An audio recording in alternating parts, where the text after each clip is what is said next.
హస్తరేఖా శాస్త్రం చెప్పే మహాభోగములు అనుభవించే స్త్రీ యొక్క హస్తలక్షములు ఏ విధంగా ఉంటాయో తెలుసా?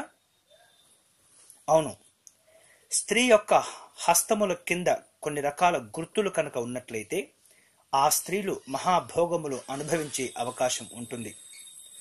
వాటిలో శ్రీవత్సము, హంస, చక్రము, తామర, కన్ను, ఏనుగు, హశ్వము, ఖడ్గము, అంకుశము, పూర్ణకుంభం, శంఖం, అలాగే కిరీటము, వజ్రము, హారము, పూలదండ మొదలైనటువంటి గుర్తులు స్త్రీ యొక్క హస్తముల క్రింది భాగంలో ఉంటాయి.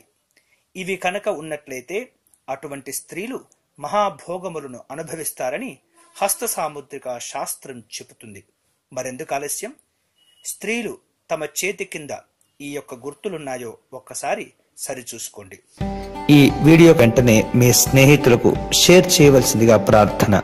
అంతేకాకుండా మా యూట్యూబ్ ఛానల్ దర్శనం టీవీని సబ్స్క్రైబ్ చేసుకోవటం మర్చిపోవద్దు.